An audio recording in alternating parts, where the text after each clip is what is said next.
Welcome to the Life After Sugar podcast, the podcast that's not just about sugar, but about your relationship with it and also with food and especially with yourself.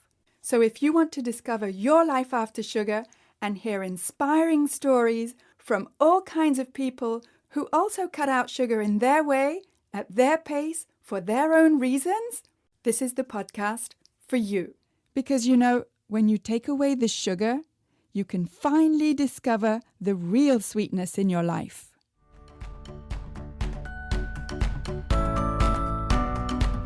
I'm your host, Netta Gorman. This week I'm talking with Krissy, who grew up on a regular, normal North American diet, full of sugar and processed and packaged foods, because that's normal, right? But it was only once she got into her late 30s, with all the regular stresses of life and all the hormonal changes of life, that Krissy found that her body was reacting differently to the eat less, move more approach. So she tried another approach, and that's what she talks about in this episode, including all about perimenopause, premenopause, and hormones. But first, I just wanted to tell you that if you're looking for some free resources about how to get rid of cravings, then I have plenty for you. First, download my 5 tips to get rid of cravings. And those 5 tips may not be what you think they are. So go to aftersugarclub.com and download your 5 tips today. And come check out the Life After Sugar Facebook page and subscribe to the Life After Sugar YouTube channel, as well as my Instagram account at MyLifeAfterSugar, which is where you'll get all kinds of inspiration so that you can see that it's perfectly possible to live a happy and active life, even if you don't eat sugar. You can also check out my TikTok account at Netta_lifeaftersugar. All right, so here's my chat with Krissy. All right, so today I'm talking with Krissy. And Krissy, can you tell us a little bit about your background with food and with sugar growing up in California, right? I actually live in California now, but I grew up in Massachusetts on the East Coast. So I am an 80s child. I think enjoyed all the luxuries of the processed food in the 80s. We certainly enjoyed a lot of one of my favorite foods was Cheez-Its. Can you explain to us what those are? Sure, Cheez-Its. Yeah. Oh my goodness. They're well, I actually really liked the big Cheez-Its. But they come in multiple sizes, I suppose. And they're just essentially like cheesy processed crackers, salty, cheesy, crunchy crackers that you can eat lots and lots of without feeling full. And those just happen to be one of my favorite go-tos as a kid. Okay. All right. But otherwise, we ate, I think, pretty standard for American children. We would typically maybe eat some protein at dinner, and then lunch would be often, like a sandwich or possibly some type of like lunch snack or school lunch, which for a teenager, I did not particularly enjoy very much, often skipped the lunch and went straight to the cookies. Mm-hmm. And of course, started the day with a normal American breakfast of like cereal. So lots of probably processed and carbohydrate heavy diet as I grew up as a kid, which I think for me wasn't too problematic for a lot of my life because I think I've just had the benefit of good genes. I'm quite tall, so I think that certainly helps when you are overeating on maybe some of the carbs. And I was also pretty active, involved in sports and activities and things like that. Yeah. So you didn't have a problem with food or your weight or your health growing up? Not too much, no. I certainly probably got a few more cavities than I needed to. I did like candy and probably still do a little bit, but definitely I didn't have any weight troubles or anything, or mood or any energy issues until I got to my mid-30s. Okay. All right. Yeah. And then what happened? Well, then what happened is this probably a lot of stress in my life, and then also the hormonal shifts that occur with women as they approach their late 30s and early 40s, which at the time I did not know, but I certainly had a very stressful job. I was working out a lot, eating again what I thought was healthy at the time. I'd eat cereal after I'd go for a long run and eat cereal for breakfast.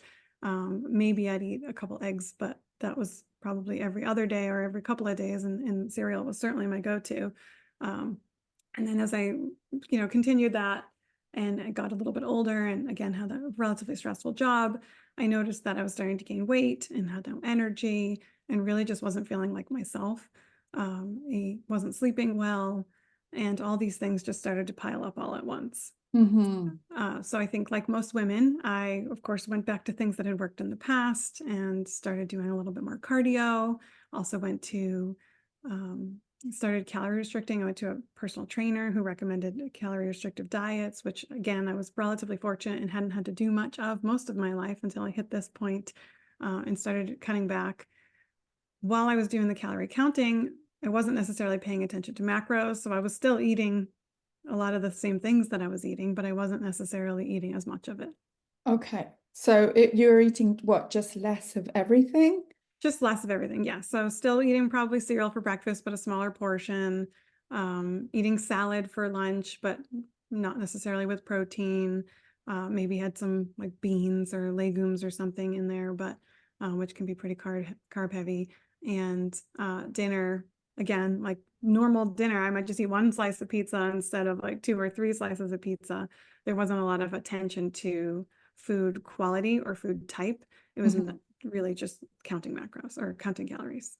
And were you not hungry, eating less and moving more? I was starving, Hmm. hangry, starving, miserable, really, honestly. But I was very motivated. I wanted to lose a few pounds, and for me, it just felt like the only way to do it. Yeah, yeah. And at that time, did you know much about how the human body works, how it puts on fat and how it loses fat? I did not know. I honestly, at that time, it was, I think most women have the idea of calories in versus calories out. And so I just tried to exercise more, eat less, and hoped that that would get me towards my goal. Yeah, and did it? No, it absolutely did not. I was Damn. starving, I was exhausted, and I saw no movement on the scale, or shift in body composition. So it was extremely, extremely frustrating. Yeah. And how old were you at the time? I was probably 37, 36, 37. Okay. And then what did you decide to do? Did you just sort of think, oh, I'm not doing this right, I'll try even harder? Or did you think maybe this actual thing is not working? For a while, I did just the try harder. Okay, I'll run more. Instead of running 3 days a week, I'll run 5 days a week. Um, so for a while, I did that. That clearly still didn't work. I saw no progress.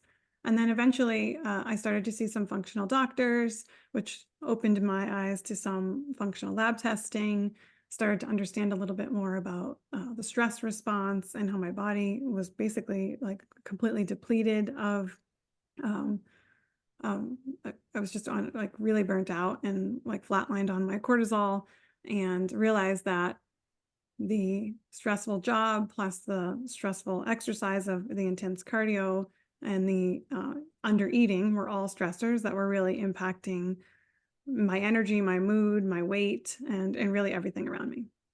Yeah, yeah. Well, bravo to you for realizing that at what I consider to be a relatively young age. Late 30s for me seems young now. But but what did you do about that? So that's when I started to dive in a little bit more. Once I learned I'm a data-driven person, so really honestly, seeing it on the labs definitely helped. And then I went to I signed up for Institute of Integrative Nutrition, which is a health coaching program to learn more about just whole body health. It's a very broad-based nutrition program, so which was great for me to take a step back and really understand a wide variety of things. Um, And once I started to learn, I really just couldn't stop myself. From there, I went on and wanted to learn, dive deeper into the functional lab testing. I became a functional diagnostic nutrition practitioner where you dive deep into the labs. And at that point, I had learned about perimenopause. I had seen it on my chart for a couple of years at that point, and no doctor had ever explained it to me. And honestly, I saw perimenopause, but it looked like premenopause, and I just assumed that's what it was. I never really dove deeper into it. And once I learned more about it, I think I was listening to a podcast, and I was like, oh my goodness, this is all these symptoms they're talking about are things that I've been experiencing, and they tend to fluctuate as my stressors, as I increase in stress. And once I learned more about it, I was like, this is something more women need to know about. This is something we're all going through. It's a natural phase of life. And I just couldn't stop from there. Yeah, yeah. So you're saying there's a difference between perimenopause and premenopause? Yes. Yes. Can you explain? Sure. So perimenopause, peri essentially just means around. And so it's essentially around the time of menopause. So what I think a lot of women don't understand is you hear about menopause, you hear about hot flashes, and you hear the average age of menopause is 51. And so a lot of us, like myself, we're thinking, okay, I don't have to worry about menopause until I'm in my 50s and I'll probably get some hot flashes, and it doesn't sound fun. But I have several years between now and then. Unfortunately, and it makes sense if you think about it, your ovaries are stopping to produce your hormones, and that doesn't just happen overnight, it happens over time. And it can start as early as your mid-30s when progesterone the levels can drop. And as those hormones decline, a lot of women do experience symptoms. So essentially, perimenopause is the menopause transition. It is the period of time from when your hormones the hormone production starts to decline to when you actually stop producing hormones altogether. And it can start as early as your 30s. And if you hit menopause around 51, that can be a long period of time. Yeah, yeah, definitely. Yes. And so premenopause, is that closer to menopause than peri? No, so premenopause is essentially before perimenopause. It is essentially like from your teen years up until perimenopause. And that's just when you have your normal monthly cycles. Okay. So basically, as soon as you start menstruating, you're in premenopause. Correct. Okay. That's a Yes, long it's funny that everything revolves around menopause. Yeah, yeah. It's like they say when you're born, that's when you start to die, it's like, come on. So, and the symptoms, I guess, vary from woman to woman, but there must be some common denominators, no? They do, yes. There are quite a few symptoms. So progesterone is your calming hormone, and that is the first symptom or the first hormone to decline. So a lot of women early in the perimenopause stage start to notice things like sleep issues, or they become irritable. Weight can be harder to come off. You can be anxious. You can have cycles, PMS or cycle issues like spotting. And then as you tend to progress towards late perimenopause, you often experience longer or skipped cycles altogether, heavier bleeding, hot flashes or night sweats, irregular periods, headaches, mood swings. There's all kinds of things that are wrapped up into it. Your hormones essentially impact every area of your body. So as these hormones start to decline or fluctuate, you can experience a wide variety of symptoms. Yeah, yeah, yes. And I did. I still am. Yes. And so what can we do? We're not trying to sidestep nature, but we're trying to at least make the symptoms less make us suffer less. Right. Yes. Yes. So lifestyle can actually I encourage women to not overlook lifestyle. Like I mentioned, my journey started in my late 30s. I'm now just about 44. And I feel a lot better than I did in my 30s. And I'm still cycling normally, so I haven't really embarked on hormone replacement therapy yet, though that was likely in my future. But the point is that the reason I feel better today is because I've adapted my lifestyle. So the key areas that I encourage women to focus on really are stress management, stress support. Like I mentioned, when my issues started, I was really under a lot of stress. I had a stressful job, I had a new home, I had just a lot going on. And for people like myself who have been very active and busy and career driven or motivated, it's very hard. It can be very hard to slow down. And when you're younger, that maybe wasn't a problem. But as you start to age and lose some of these calming hormones, you can't necessarily operate at the same level that you were before. You need to proactively support your body with stress so that you can just be better at managing it, because your body's not as good at doing it on its own. So stress support is huge. And then exercise. Exercise is great for our mental health, but also great for our bodies. And nutrition, I'd say, is probably the biggest thing, because if you think about nutrition, you're putting food in your mouth, hopefully at least 3 times a day. And it can really impact how you feel and your energy and your mood and what the nutrients you have. So I really recommend prioritizing nutrition.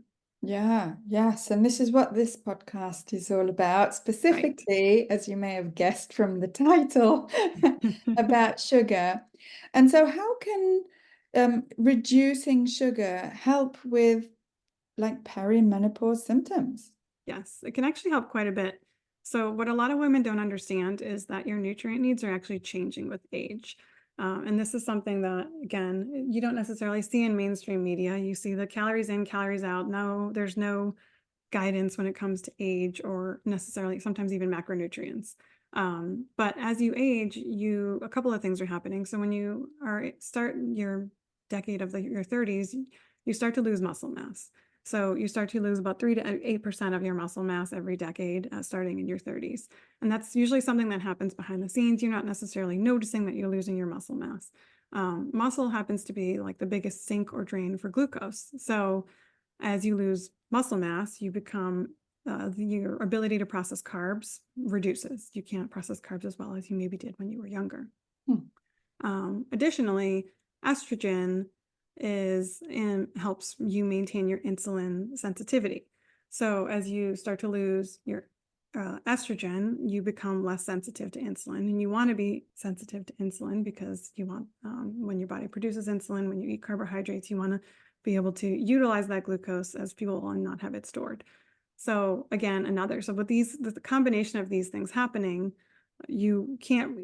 typically you can't consume the same amount of carbohydrates that you did when you were younger. And so focusing on carbohydrate intake is really important.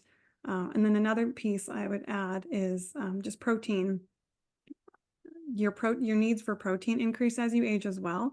And this is due to, again, that loss of muscle mass. In order to build muscle, you need the amino acids and the protein. But also you are starting to lose bone mass as you age, which is just a normal part of aging. And you need protein to help rebuild and maintain strong and healthy bones. And then we all know, I think protein is really satiating. So if you eat sufficient amounts of protein, then you typically don't crave as many carbohydrates or need as much food outside of that. So that is another area to focus on when it comes to nutrition.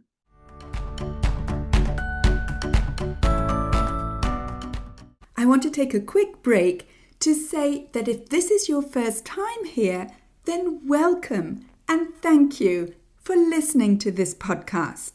And whether you're new or a regular and you haven't yet rated or reviewed this podcast, could I ask you to scroll down and tap on the stars to rate this podcast, and also to write a short review to let me know how this podcast is helping you in your life after sugar.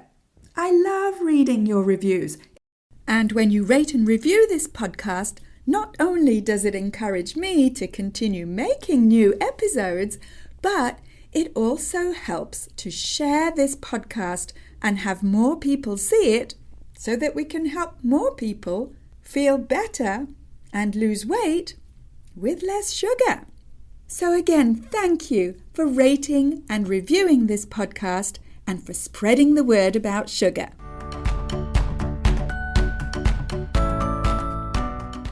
Yeah, and I have to say that's been my personal experience, where less sugar, and especially less refined sugar, and less processed foods in general, and more unprocessed protein. And I'm not big on like beans and legumes. I can't digest them well. So it's animal-based protein for me. And I I don't remember sort of feeling that like desperate hunger for the last 8 years or so. Yes, yeah, 100%. I agree. Animal protein is complete protein, so it has all the amino acids that your body needs. So it's actually easier for your body, is more bioavailable for your body to utilize the animal proteins, easier to break down and digest. So that's very common, I think. Similarly, I can eat some beans, but usually not too many. And then beans are pretty high on carbohydrates as well. So you're not necessarily getting as much protein as you think when you are reaching for sources like that as your protein. Yeah, I mean, again, I have nothing against beans and legumes. No. I just my system just doesn't cope well with them. Yeah. Yeah, not comfortable, let's say. So, can I just ask, what is the difference between functional nutrition and like what, I guess, a regular nutrition course or diploma? Sure. So functional means we're looking at the whole body. Like I'm not a dietitian, so I didn't take those type of nutrition courses. But when you look at things from a functional perspective, you're looking at whole body health, which includes, of course, the nutrition aspects, but then also your mood, your emotions, how your relationships can play into your life, how your work, how your exercise. It's really just taking a step back and looking at your whole body versus specific, just like here's a nutrient and here's how your body will utilize that nutrient. It actually is there's a little bit more mindfulness to it of we're all bio individual. So well, like you just mentioned, legumes, like some people love them and their bodies tolerate them very well and they do really well with that type of food, but yours doesn't. And so being mindful of that, there isn't like one specific diet that's going to work for every single person. So just trying to understand how to look at yourself holistically and what will work for you. Yeah, seems to me that's pretty much the approach that, I don't know, everyone should have, no? Yes. Doctors, nutritionists, the whole gang. Yes, that would be great. It would be, but apparently that's not always the case, right? And we tend to be compartmentalized into, change what you eat, and then everything else is sort of to an extent ignored. Whereas what I get the impression of in functional medicine slash nutrition is that it's more holistic. Yes, yeah. It's everything counts. Your stress. So you could eat a perfect diet, but if you're not sleeping or if you have high stress, it honestly isn't going to matter that much. Mhm. You need to look at your body holistically. Everything works together. Mhm. And so just taking that step back and taking a broader view is Yeah. how functional typically works. Yes. Yeah. That's why I love it. Yeah. Yes. We see eye to eye. And you were talking about exercise when you were younger, that you were doing more and more cardio. And now that you're older, it's a different type of exercise, right? It is, yes. Yeah, so for me, I've always done a little bit of strength training, but it always came with cardio. So I ran a lot. I got into Barry's Boot Camp and Orange Theory Fitness, which are great, when you're younger. And if you're not dealing with kind of stress or adrenal issues or hormone fluctuations. But now I pretty much primarily focus on strength training, and it's really great for me personally. I think it's great for a lot of women at this stage of life because we're losing our muscle mass and it becomes harder and harder to maintain and increase your muscles. So if you are not proactively working on strength training, then you're just essentially losing muscle mass in the background. And then also with your bone density decreasing with age, strength training can actually help that as well. It can help to maintain and also build, bone studies have shown. So those are two of the reasons I expect I'll be living a long time and I want to be able to move and enjoy my life. And without being able to move in that functional way with strength training and strong muscles and strong bones, I don't think I'll be able to live the life I want to. Yeah, I hear you. I hear you. And it doesn't need to be in a gym, does it? Strength training. No, I mean, I personally have lots of weights at home, so I do that at home. I also should add, in addition to strength training, I think restorative movement is really helpful. For me, that would be like walking or yoga, things like that. Kind of like in taking rest days is also very helpful, which is something I was not necessarily doing in my 30s because I was really just trying to maximize the calorie burn. Yeah. But if you're strength training heavy, then you certainly need a couple of days to recover, and some gentle restorative movement like walking or a yoga flow or stretching, maybe Mm. some Pilates or something. Those things can all be really helpful too. Yeah, fantastic. Yeah, I do yoga on a Monday. I do salsa dancing on a Wednesday. Oh, It's that's great. actually really good for your outlook on life to shake your hips a bit. Yes, that is great. That sounds really restorative. Yeah, oh, totally. Yeah, I like it's the only music that gets me shaking around, that Latino music. I love it. But I mean, it's basically anything that will get you moving, and personally, I don't do weights. I hate the gym. I haven't been inside a gym for, years.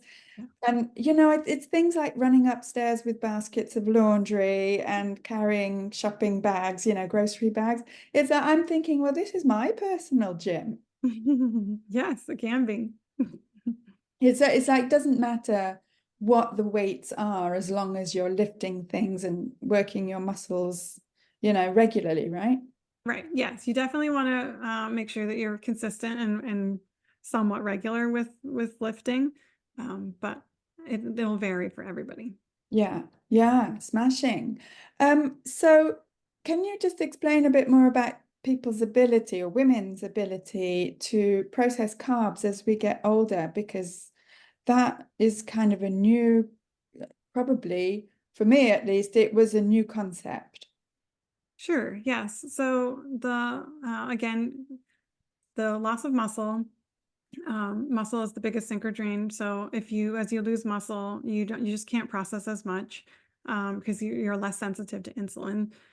So as you eat carbohydrates, your pancreas will secrete insulin to help get the glucose from the carbohydrates into your cells.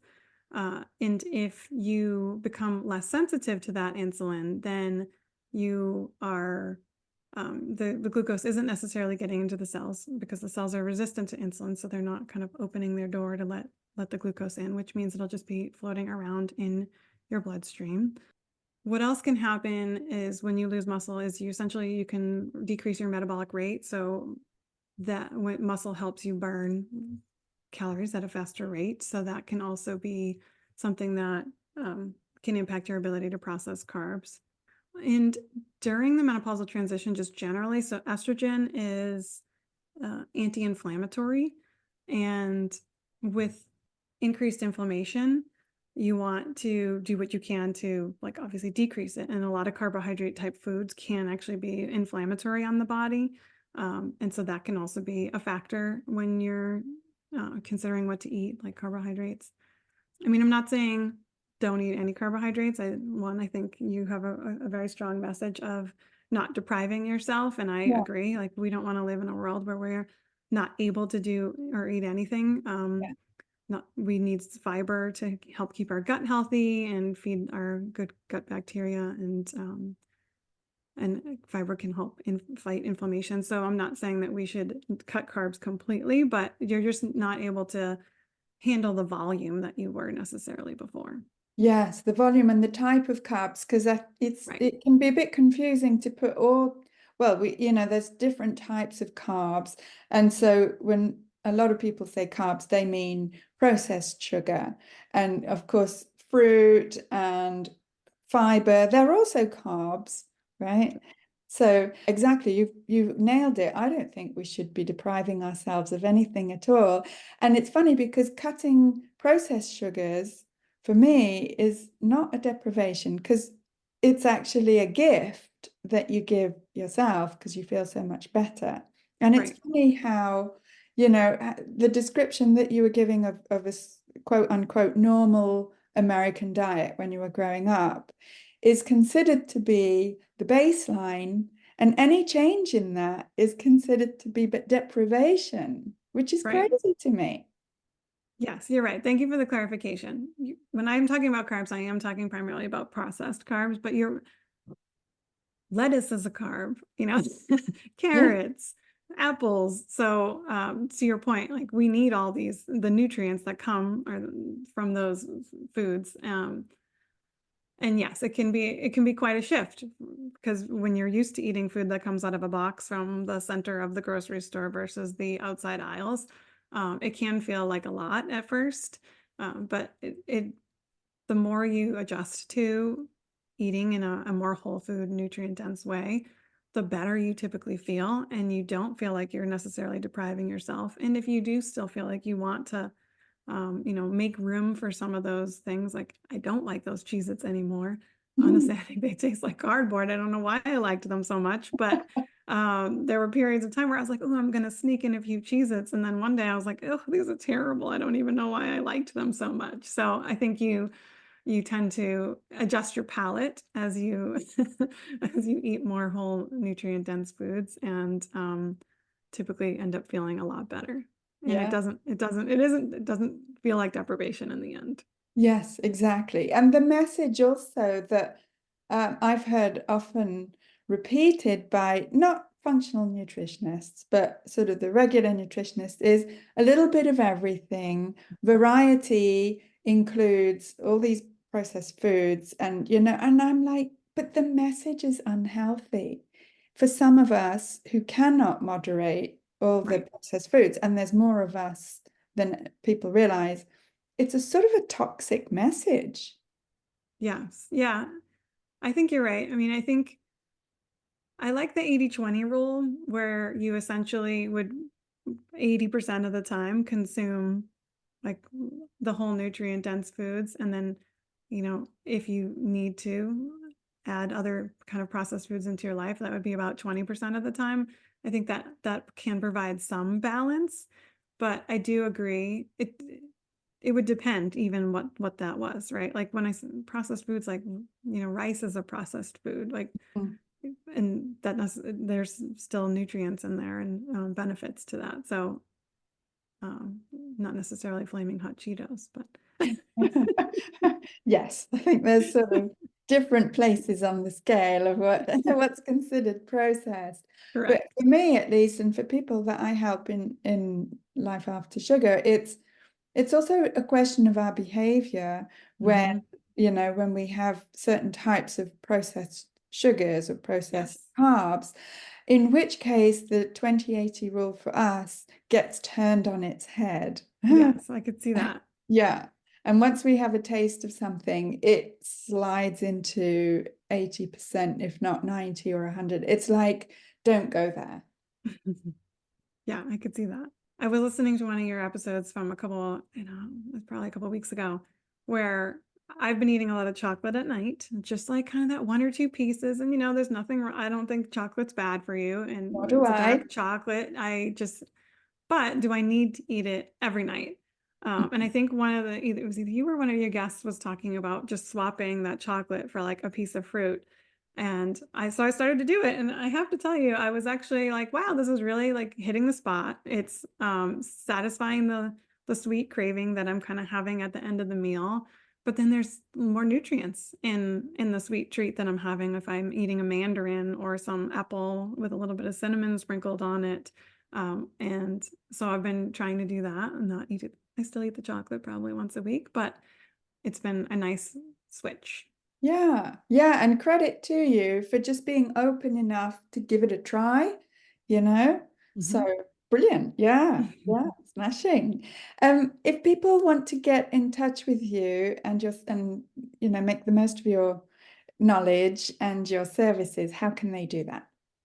Sure, you can find me on Instagram at Regain Health Coaching, and or on the internet.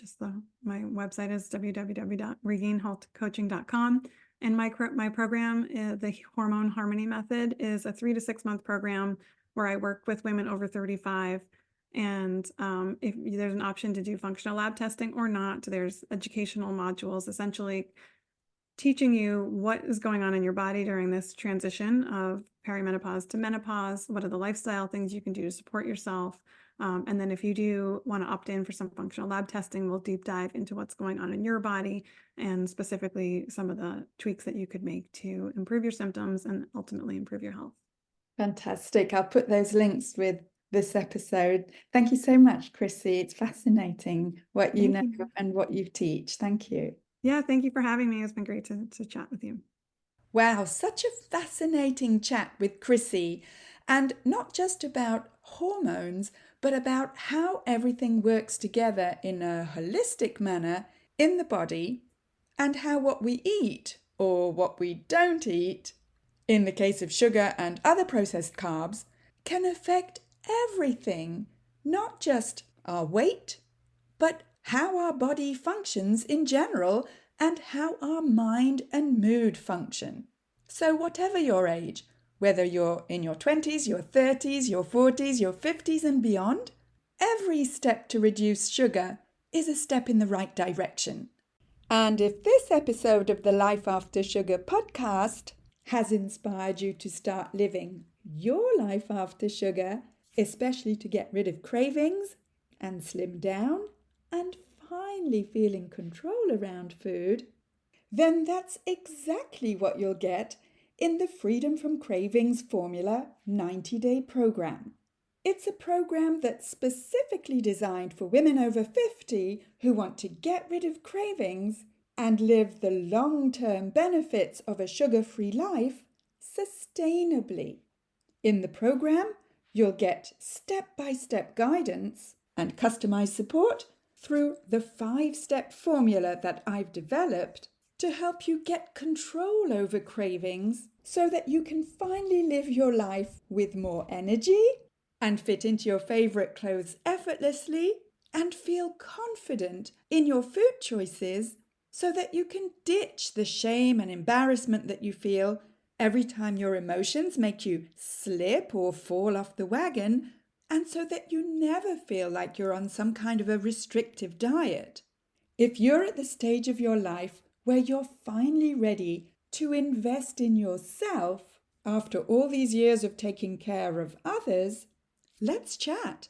You can hop on a free clarity call with me at any time by going to aftersugarclub.com and clicking on the big green button, Schedule a Clarity Call. We'll have a quick 30-minute one-on-one chat to see if the Freedom from Cravings Formula 90-day program is a good fit for you. So go to aftersugarclub.com. Speak soon. That's it for this week. Keep in touch and see you soon for another episode.